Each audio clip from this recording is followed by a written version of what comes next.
কিন্তু আমি দেখছি রিলগুলোকে পোস্ট যারা করছেন তারা কেউ বিজেপিকে ভোট দেননি। আমি বিখ্যাত করব, দুটো নাম বলে দেবো। আমি পাই নূর আলম, আপনি ভোট দেননি বিজেপিকে, আমি জানি আপনি কোনোদিন বিজেপিকে ভোট দেবেন না। মেহবুব, আপনি মেয়েদের কাছ থেকে ভিডিও করাচ্ছেন, করে পোস্ট করে রিল করছেন, আপনি ভাবছেন এতে কিছু হবে না। এখানে বিজেপি 100 বছর থাকবে, 100 বছর থাকবে বিজেপি, যে কাজ করে দিয়ে যাবে।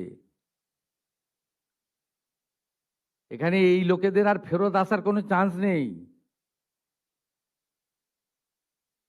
তো ফলতা দেখেছেন, এরপরে রেজিনগর আর নন্দীগ্রাম দেখতে পাবেন, তারপরে কলকাতা হাওড়া কর্পোরেশন দেখতে পাবেন। শুধু দেখতে থাকুন। আর যারা এইসব করছেন আমি প্রত্যেকটা লোককে চিহ্নিত করে রেখেছি।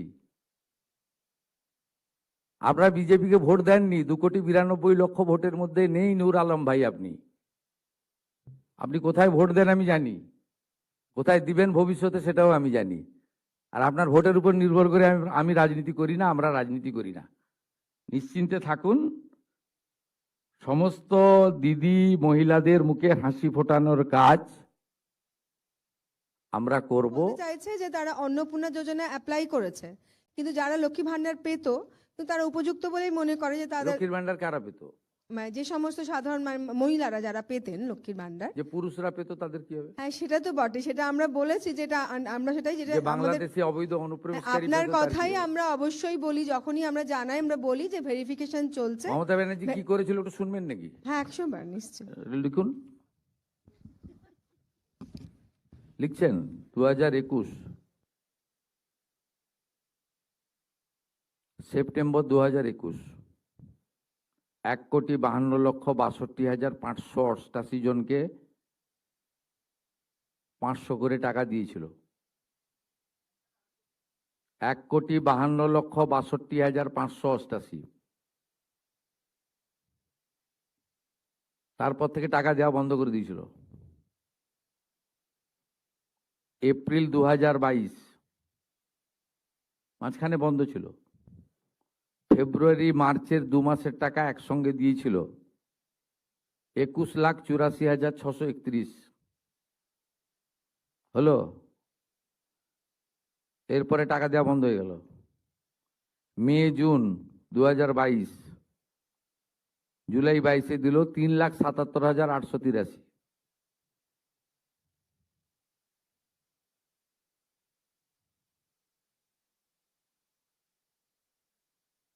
এসব হিসাব আমাদের সামনে আছে, আমরা এসব কাজ করি না। আপনাদের খুব পরিষ্কার বলি, সরকারি টাকা। আমাদের কমিটমেন্ট ছিল, কমিটমেন্ট আছে, কমিটমেন্ট থাকবে। জুন মাস থেকে 31শে জুলাই পর্যন্ত ফর্মে অনলাইন অফলাইনে আবেদন নেওয়া হয়েছে। অফলাইনে যাদের আবেদন নেওয়া হয়েছে তাদেরকে পোর্টালে আপলোড করার কাজ হচ্ছে। ভেরিফিকেশন করা হয়েছে। প্রথম যেহেতু আমরা জুনে লঞ্চিং করব বলেছিলাম, 28 লক্ষ লোককে এখান থেকে দিয়েছিলাম। নেতাজি ইন্ডোর স্টেডিয়াম থেকে আমরা অ্যাপ্রক্স 1,19,00,000 মতো লোককে দিয়েছিলাম। তারপরেও আমরা আবেদন নিয়েছি 31শে জুলাই পর্যন্ত। 2,16,00,000 মোট আবেদন করেছেন। এই আবেদনকারীদের প্রত্যেকটা ভেরিফিকেশন করার কাজ চলছে। ভেরিফিকেশন প্রায় শেষ পর্যায়ে এসে গেছে। আজকে আমি ডিটেলসে বলবো না। 10 তারিখে আমি এবং সংশ্লিষ্ট মন্ত্রী মালতী রাভা রায় ডিটেলসে প্রেস কনফারেন্স করব 2 PM, ঠিক আছে? আপনারা আসবেন মিছিলের আগে, তেরঙ্গা যাত্রার আগে। 17ই আগস্ট থেকে 10ই জুলাই পর্যন্ত যারা আবেদন করেছেন তাদের ভেরিফিকেশন কমপ্লিট করা যাবে। মানে 10 তারিখ পর্যন্ত এই মাসের। 11 থেকে 31শে জুলাই ভেরিফিকেশনের জন্য আরো সময় লাগবে। কিন্তু আমরা এই মাসের 17ই আগস্ট থেকে আমরা 3000 টাকা করে ভেরিফাইড লোকেদেরকে, মহিলাদেরকে অ্যাকাউন্টে পাঠাবো। এবং কারা কারা বিবেচিত হবেন সম্পূর্ণ ক্রাইটেরিয়া 10 তারিখ সোমবার বলে দেব। 17 তারিখ থেকে অ্যাকাউন্টে অর্থ যাবে, সরকারি টাকা, নিয়ম মেনে দেওয়া হবে, বিজেপির সংকল্পপত্র মেনে দেওয়া হবে। একটা স্কিম তৈরি করতে গেলে, দিতে গেলে যে ফাইন্যান্সিয়াল মিনিমাম ডিসিপ্লিন লাগে সেটা রেখেই দেওয়া হবে। 25 থেকে 60 বছর বয়সী লোকেদের দেওয়া হবে। অন্যান্য সমস্ত আপনারা কাগজ পেন নিয়ে আসবেন, নোট করতে থাকবেন। আমি এবং সংশ্লিষ্ট মন্ত্রী অর্থ সচিবকে রেখে বলে দেব 17 তারিখ থেকে অ্যাকাউন্টে টাকা ট্রান্সফার হবে।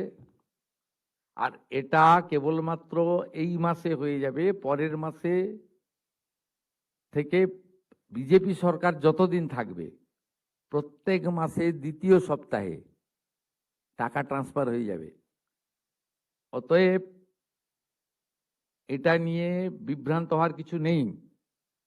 আমাদের সব সোশ্যাল মিডিয়ার টিম যারা যারা রিল বানাচ্ছেন, রিল করছেন, খুব নজর রাখছে।